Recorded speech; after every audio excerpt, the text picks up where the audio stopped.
Hey everybody, it's John and Lena. This was not my idea. It wasn't. No, I mean I'm enjoying the you because you beat your addiction. You beat your addiction to the internet. Is that what this was all about? Everything is all about everything. I had to do it too, Lena. I was right there with you on that mission. And everything we brought out was really important information. Yes, it all had to be brought out. The clones, the drones, the bots, the wats, the knots, the pots, the snots. It all was necessary. Okay, yeah. But I thought we were no, we're not gone for good, and we're not off of YouTube or anything else. But we will be stepping up the individual counseling duties, right? So this is Johnny giving the word. Uh, we're still here for anybody who needs us out there. Right. That includes any idiot who was like nasty to me and stupid and retarded. We will work with you if you think you want some counseling. But here's the thing, this is what it's all about. It's because you're like old bots. And it's our mission now is to help humanize the bots. Not to bring you home, at least not that I can see in the foreseeable future. It's just about guaranteed that you're all going to reincarnate and have to come back to this earth, right? But, bot, but bot, the big bot, is like hopefully you won't if you get the proper counseling, you will come back more human than Oid. You won't be such a freak. You'll be pretty close to what you are now if you can start spiritually getting with it. Right, John? That's exactly right. And our job is to help as many of you as we can before we leave. Right. And that's it. So we'll still be on YouTube and we'll still be doing readings on Quora. We'll be bringing the Christmas pageant to YouTube. Yes. We're still around, but it's not gonna, it's not gonna be as frantic. I don't think. What are you looking at? We're doing with the, we're. This is gonna be Christopher's Christmas present. He's gonna probably get it early though. I hope to finish it this week. Another Beetle box. We did the Sergeant Pepper box. It's buried underneath all that crap. But that's the Sergeant Pepper box. And that was our first in a series. And this is the Hard Day's Night box. And the design is going to be very unique. And we're going to get heavy at work at that now. The thing is, right now, and I keep thinking it's 1:30 in the morning, but it's 12:30 in the morning, November 11th, right? This is like a huge portal opening, another one, the 11/11. Also, the anniversary of my dog Herman crossing over. And when he crossed over in 2017, 11/11, I was so caught up in I knew I was ascending still with John and the team, but I was so caught up in my injuries and my physical state, um, that I wasn't keeping track really of dates back then. Not as much, certainly not as much. And I didn't even realize he died. He crossed over on 11/11. That dog, really thinking about him a lot today and how he really overcame being a bot. Yeah, he was a dog, but he was a bot. He was drone infected, and he was trained to kill, technologically trained to kill. And it's funny, but I always knew that about him. And the thing that was crazy about him is like he could be more vicious than any pit bull, but the thing was he didn't look it. He had such a beautiful, sweet face, and people fell in love with him, and they just wanted to hug him, right? And that's what made it even more difficult, especially with little kids. I'd be like, no, no, no, no, no, no, no, no. I'm sorry, you can't. You don't hug him. You don't go in his face, please. I would have these horrible lingering images of a dog ripping open one of these kids' faces. And I was like, I became so certain that that was going to be one day.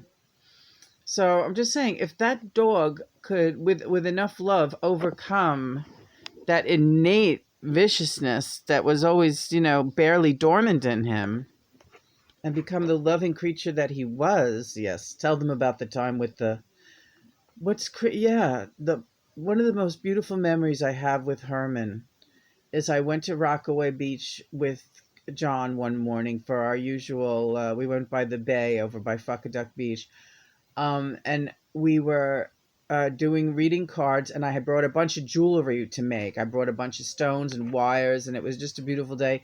And we brought Herman, and I said, "How am I going to do all this with Herman?" And John said, "No, it's a perfect day. Bring Herman. Just we'll tie him to the roof rack." I didn't have Chris with me that day. It was just me and John. So essentially, it was just us with Herman, right? And he could really be a handful. Well, that day, he was the most perfect angel. Not only that, a bunch of little children from a Puerto Rican family that was having a barbecue over there that day. I'm not kidding, like 20 children.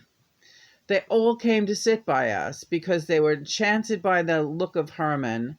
And I guess they were enchanted by you because you were making jewelry and then you were talking to them.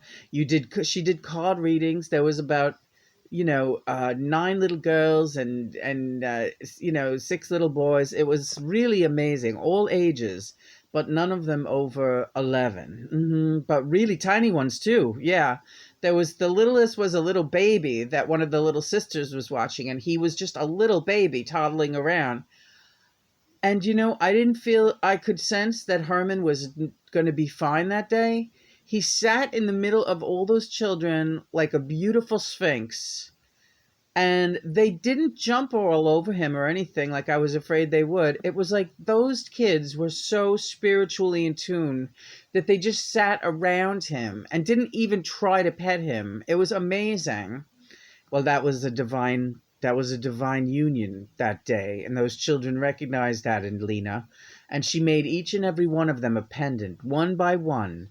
She had them all pick out the stone they liked, and she made all of them pendants, and she bought all of them ice cream. I did. And their family was because the ice cream truck would come around that parking lot over there, and I just heard the one little girl say, "I wish we could get ice cream." And it was obvious that their parents, did not have the money to buy them ice cream. They were having a barbecue, but that was the family day, and you could see there were so many mouths to feed, and they're not going to whip out fucking $30 and buy all those kids ice cream. Well, I did, because I had it with me that day, and I don't care about money. And those kids were so adorable. So I bought them all ice cream, and I said, can you guys go, when you go to the truck, bring me." I gave the oldest girl money. She brought me back change. I don't even know how much the ice cream came to. I gave her $30. And I said, "Can you go back and get Herman a cup of vanilla?" Well, these kids were so excited that they never saw anyone buy a dog a cup of vanilla, much less themselves. You know what I mean? Like, yeah. And here I was buying all of them and the dog a cup of ice cream. And the girl put the cup in front of him so proudly, like she got to serve Herman. And he sat there like a king in the middle of all these children eating ice cream. And then somebody from the family came over, an adult, an older woman, and she asked for a card reading. Then another 2 women, younger women, came over. They all got curious. All their kids were surrounding me, and they just wandered over after about an hour or two. I was there all afternoon with Herman and John, and they took pictures with their phones. They took pictures of me with all their children. And of Herman, like, wow, it was so exciting. I would love to see those pictures. I didn't even think. to say, could you send me those? That was a wonderful day. It was the greatest day of Ermin's life. He was one of the kids, and he knew it. He didn't feel left out or scared or frightened the way children could sometimes make him. He loved those children. Yeah, and I never saw those children again. It was just one afternoon, but they all got a piece of jewelry and they all got ice cream from us. Well, again, it's a beautiful story, and it's Lena. Yeah, I know. I'm not sad. It's just, I think of that day, and it was so beautiful, really. We'll do stuff like that again, and we'll have our new doggy with us, too. All right. Don't be melancholy now. Come on, Collie Lassie. All right. So, this is proof, what I'm just trying to get through to you idiots and you punks, bots out there. You're all punk bots, really. Only not as cool as like Johnny Rotten or Joey Ramone. You all need work. So we are counseling. Lena really is at the helm of the counseling project. I'm her support system, but we're not going to put up with any stupid, retarded questions, really. If you have legitimate things that you want, just message her or email her. If you're not sure of the email address, you can contact us any which way. We're all over the place. We're on Quora now. We're on Facebook. We got a blog. We got all kinds of shit. We got Twitter. You guys know where to reach us, and that's that. And that's it. All right, so that's good. So we're gonna work on this box now. We're gonna do some painting. Yeah, I like this. Getting up and doing some work. I feel like much more energetic after that whirlwind of making all those crazy videos, but they were all very interesting. Go back and watch our videos and get your shit together, bots heads. Bots. Shots of bots. Botsy Watsy.